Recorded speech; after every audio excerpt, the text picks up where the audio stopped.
बिस्मिल्लाहिर्रहमानिर्रहीम अस्सलाम वालेकुम। Welcome to this video. हम क्वेश्चन सॉल्व कर रहे हैं 10 ईयर से, यानी कि 5 ईयर से भी मैं सॉल्व करवा रही हूँ, जो कि हमारे पास ईयर है 2018 का। तो इसमें से देख लेते हैं हमारे पास जो चैप्टर है इंडेक्स नंबर, उसमें से कौन कौन से क्वेश्चन हमारे पास आ रहे हैं। ये ईयर हमारे पास देख रहे हैं 2018 है, सॉल्व करेंगे। उसके जो हमारे पास पहले के रह गए थे जो कि 2019 2021 ईयर है, वो मैंने ऑलरेडी सॉल्व करवाए हैं। अब मैं इंशाल्लाह 2018 एंड देन 5 ईयर में जितने भी हमारे पास ईयर्स आएंगे वो सारे मैं सॉल्व करवाऊंगी, और उसमें जितने भी क्वेश्चन हमारे पास आएंगे इंडेक्स नंबर के चैप्टर से, वो सारे इंशाल्लाह मैं सॉल्व करवाऊंगी। हमारे पास देख लें, ये 1 है, ये चैप्टर 2, और ये 3 4 एंड देन ये 6।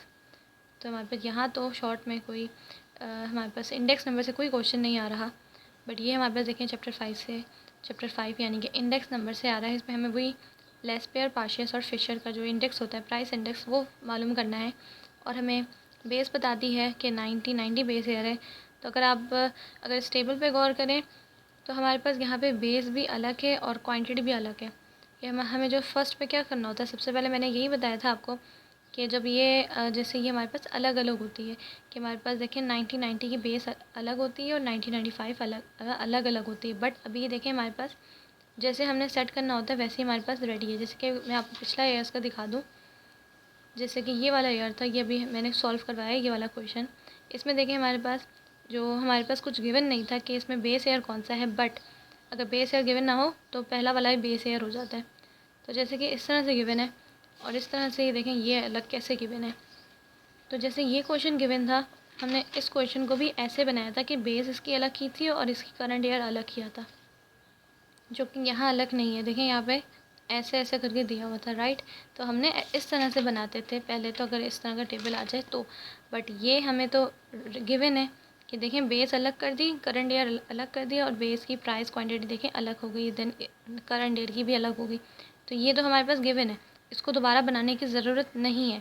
ठीक है, तो हमें पता है बेस ईयर कौन सी होती है, करंट ईयर कौन सी होती है। ठीक है, 0 और वो उसको 1 से शो कर दें, या तो O और N से शो कर दें बेस ईयर और करंट ईयर को। और फिर हमारे पास प्राइस भी और क्वांटिटी भी अलग अलग है, तो उसकी भी दूसरी बार हेडिंग डालने की ज़रूरत नहीं है कि प्राइस लिखें क्वांटिटी लिखें।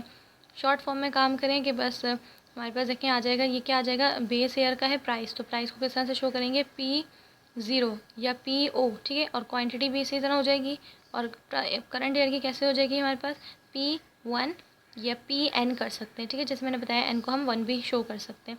तो जैसे कि मैंने इस बार टेबल बनाया है, आप भी इस तरह बना सकते हैं अगर हमारे पास इस तरह से गिवन हो। जैसे कि ये देखें मैंने टेबल बनाया है इसका, यहाँ पे मैंने सारी इसकी कमोडिटीज़ लिख दी है, और मेरे पास जैसे मैंने बताया हमारे पास अलग अलग मौजूद ही थी। तो मैंने यहाँ पे देखें दोबारा इस तरह से हेडिंग्स डाल के नहीं लिखा कि ये हमारे पास प्राइस है, और प्राइस बेस ईयर की है, देन क्वांटिटी बेस ईयर की है, देन हमारे पास करंट ईयर की प्राइस है, देन इस तरह से मैंने कोई हेडिंग नहीं डाली जैसे लंबी लंबी मैंने आपको पहले बताई थी। अगर आप चाहें तो उस तरह कर सकते हैं, बट हमारे पास क्या है, जो हमारा ये आगे की जो कैलकुलेशंस होती हैं जिसका हमें सम लेना होता है, वो हमारे पास आगे पेज तक नहीं आ पाता, वो फिर नीचे चले जाता है। तो इसलिए मैंने आपको यहाँ पे करके दिखाया कि देखें इस तरह से टेबल बनाए कि सारी चीज़ें साथ हो। और अगर आप लोगों की सारी चीज़ें इस तरह साथ नहीं आ रही हैं तो आप इस तरह कर लें, या तो जैसे मैंने पहले बताया था कि आप बेस ईयर की बताएं कि ये है बेस ईयर, देन उसकी हेडिंग डाल के इस तरह भी कर सकते हैं। बट क्या हो कि ये जो कैलकुलेशन होती है, ये सारी कैलकुलेशन नीचे नहीं आनी चाहिए, ऊपर ही आए। ठीक है, कोशिश करें इसके साथ आए। तो इसलिए मैंने आपको बताया कि ये वाली जो हम लिखते हैं, ये तो हमारे पास क्या गिवन होता है डाटा क्वेश्चन में। तो हमारे पास जब गिवन होता है तो बस हमने क्या किया कि देखें बेस ईयर तो यहाँ पे अलग थी, और जब कभी अलग ना हो तो इस तरह से बेस ईयर और क्वांटिटी ईयर को साथ रख लें, देन करंट ईयर और क्वांटिटी करंट ईयर की दोनों को इस तरह से साथ रख लें। अगर आप हेडिंग डालना चाहें तो डाल सकते हैं, ये हमारे पास प्राइस है, और देन ये हमारे पास क्या है, क्वांटिटी है, और ये हमारे पास देखें करंट ईयर की हो जाएगी, और ये बेस ईयर की हो जाएगी, ये करंट ईयर की हो जाएगी। अगर आप लोगों के पास जगह है तो आप इस तरह करके डाल सकते हैं, इस तरह भी काम कर सकते हैं, बस मैंने आपको ये बताना था। बट ये सारी कैलकुलेशन याद रहे इसके साथ ही आए। तो ये सारी हेडिंग्स किस तरह से डालनी थी, जैसे कि मैंने आपको इसका कोड बताया है P और Q का।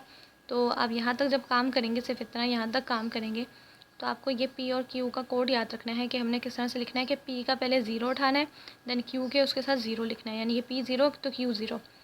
देन इसी तरह से हमने P का फिर 1 उठाना है, देन ये Q का 0 उठाना है। ठीक है, अगर इस तरह से भी कर सकते हैं इसको, या 1 की जगह N भी लिख सकते हैं जैसे मैंने बताया था। 1 की जगह हम इसको n भी लिख सकते हैं, ठीक है। n बराबर है 1 के या 1 बराबर है n के, जो भी आप इसको कह लें। अगर इंग्लिश की फॉर्म में लेंगे, अल्फ़ाबेट्स की फॉर्म में लेंगे तो ये O और n हो जाएगा, और अगर ऐसे ही लेंगे इसको काउंटिंग की उसमें तो ये 0 1 हो जाएगा, राइट। तो इस तरह से जब आप हेडिंग्स डाल देंगे इसकी, तो पता है कि क्या करना है कि इस P0 को Q0 से मल्टीप्लाई करना है, यानी कि 22 को 28 से मल्टीप्लाई करेंगे तो ये आंसर आ जाएगा। इसी तरह इस सारे इन सबको मल्टीप्लाई करके आंसर आ जाएंगे, और साथ में इसका सम लेते जाना है। फिर नेक्स्ट ये भी सेम ऐसे ही करना है कि P1 और देन Q0 को मल्टीप्लाई करते रहें। इन सबको मल्टीप्लाई किया तो इसका सम लेने, इसी तरह सारे करने, राइट। तो हमारे पास ये टेबल बन जाएगा। अब सिंपल क्या करना है, फार्मूला अप्लाई करना है, लेस पेयर पार्शियस, और जो फिशर का है प्राइस इंडेक्स का जो फार्मूला है वो अप्लाई करें। देन उसमें से बस ये जो इसके सम्स होते हैं ये पुट करते हैं ना उसमें, जो जो हमें फार्मूले की नीड जिसमें है, तो ये उसमें पुट करें, देन आंसर हमारे पास आ जाएगा। सो ये हमारे पास लेस पेयर का आ जाता है प्राइस इंडेक्स का फार्मूला। अब इसमें से जो देखें, याद रहे इसमें देखो ये आता है 0 0 0, यानी कि n कह लें इसको या तो 0 कह लें, ओ सॉरी n या o कह लें या तो इसको, या 0 कह लें।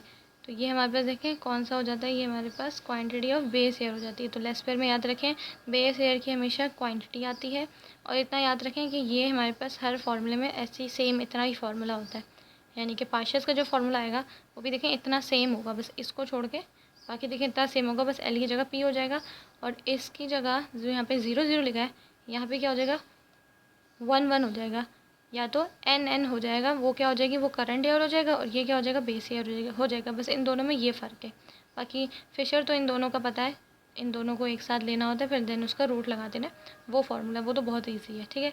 तो यहाँ से जगह फार्मूले से देखें हम, इसमें देखें सम ऑफ P1 Q0 यानी कि Pn और QO, अगर Pn और QO देखें तो ये है हमारे पास, देखें इसका सम है ये इतना, ये यहाँ पे लिख दें।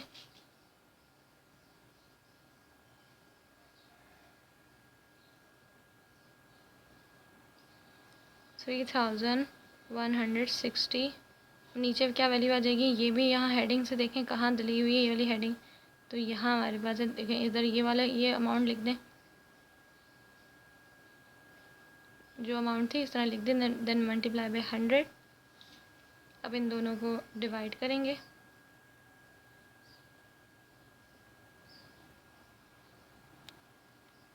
सो इसका आंसर देखें पॉइंट के बाद से 2 से 3 वैल्यू ले लें, तो ये हमारे पास 1.06 है। तो अगर उसके बराबर में 6 है तो हम इसको 7 कर सकते हैं, जो कि हमारे पास 5 से बड़ा है नंबर। देन फिर ये मल्टीप्लाई बाय 100। अब याद रहे जब हम मल्टीप्लाई करते हैं 100 से इसको, तो ये जो कैलकुलेटर में पूरी वैल्यू है इसको रिमूव मत कीजिएगा, इसी से मल्टीप्लाई करके इसे 100 कर दें, ठीक है। तो अब देखें जो आंसर आ रहा है यहाँ मैं लिख रही हूँ 106.6 है, उसके बराबर में 8 है जो कि 5 से बड़ा है, तो मैं इस 6 को 7 भी कर सकती हूँ, राइट। अब पॉइंट से पास से 1 2 3 हम वैल्यू ले सकते हैं, एक भी लेना तो काफ़ी है, हमारा इतना आंसर बिल्कुल सही कहलाएगा। अब जो नेक्स्ट है फार्मूला वो अप्लाई करके पार्शियस की निकाल लेते हैं। सो ये हमारे पास पार्शियस का आ जाता है, प्राइस इंडेक्स का जो नंबर निकालने का हमारे पास जो फार्मूला है, देख लें इसमें मैंने बताया था 1 1 आ जाएगा या तो n आ जाएगा, और यहाँ पे देखें ये 0 0, बस यही इसकी चेंजेस है, बाकी देखें सेम है, बस p से हमें शो करना होता है पार्शियस को, बाकी सेम वैसे ही है। अब इसके अंदर भी वैल्यू पुट कर देते हैं, तो ये देखें P1 Q1, तो ये हमारे पास देखें P1 Q1 यानी कि Pn और Qn यानी कि करंट एयर की है दोनों, तो ये है इतनी 2750, तो यहाँ लिख देंगे 2750। अब नीचे जो है P0 Q1 यानी कि बेस एयर की है हमारे पास प्राइस, और हमारे पास है क्वांटिटी करंट एयर की, जो कि ये रहा, ये है 2577। तो अब इसको लिख लेते हैं,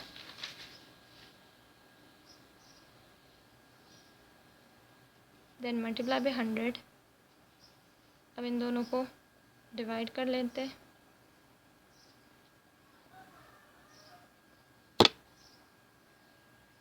सो इसका आंसर ये भी मैं लिख देती हूँ 1.067 है। अगर मैं इसको 6 लूँ तो बराबर में 7 है जो कि 5 से बड़ा है, तो हम इसको 7 भी कर सकते हैं। देन मल्टीप्लाई बाय 100, जब हम मल्टीप्लाई करें 100 से तो पूरी वैल्यू से करें, इस वैल्यू को रिमूव मत कीजिएगा, then multiply by 100।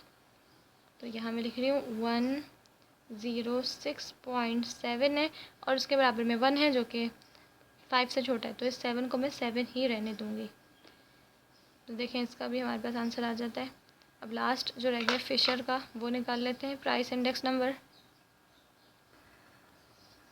So here the Fisher ideal price index formula. तो ये रहा पूरा इसका फार्मूला है, बस देखना है दोनों फार्मूलास आ गए, पाशेस के और ये पाशेस का और ये फिश उसका लेस्पेयर का, ठीक है। और देखें ये इसका रूट है, बस क्योंकि दो फार्मूलास आ गए तो रूट लग जाता है, ठीक है, दो चीज़ आ जाती है रूट लग जाता है, ये बात याद रहे। और देन ये फिशर का तो बहुत ही आसान है, जो जो इसमें चीज़ें आ रही है वही पुट करेंगे, जो कि ऑलरेडी हमने जब लेस्पेयर और पाशे जब सॉल्व कर रहे थे तब हमने की थी। तो यहाँ भी सेम वैसे ही करेंगे। तो इनकी जो वैल्यू थी वहाँ पे लिखी हुई है वही लिख दें, 3160 ये लिखी थी जब मैंने वहाँ पुट की थी। तो अब अगर उस टेबल से देखें तब भी यही वैल्यू आएगी, ठीक है। नेक्स्ट हमारे पास जो पाशियस में थी वो है 2750, अपॉन में आ जाती है 2577। अब इसका रूट लग जाएगा सेम वैसे ही जैसे ऊपर फॉर्मूले में लगा हुआ है। अब इनकी जब वैल्यू आएगी तो मैं यहाँ पे लिख देती हूँ इनकी वैल्यू,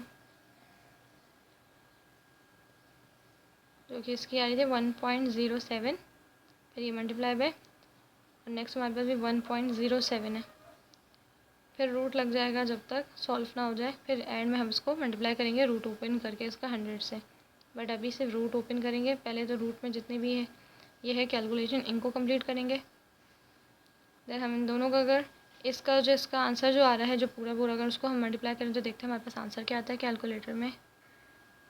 तो अगर हम सिंपल इस वैल्यू को भी अगर लेकर मल्टीप्लाई करें, पूरी वैल्यू को नहीं मल्टीप्लाई करना चाहते तो सिर्फ अगर इन वैल्यू को भी मल्टीप्लाई कर दें तो देखिए 1.07 मल्टीप्लाई बाय 1.07, तो इतना जो आंसर होता है पॉइंट के बाद से देखें 2 से 3 वैल्यू भी ले लें तो उनको भी हम मल्टीप्लाई कर दें तो हमारा आंसर बिल्कुल सही कहलाएगा, ठीक है। अगर आप पूरी वैल्यू को मल्टीप्लाई नहीं करना चाहते तो इट्स ऑल राइट। तो देखिए हमारे पास जो आंसर है वो अब ये लिखेंगे, वो भी रूट में ही लिखेंगे।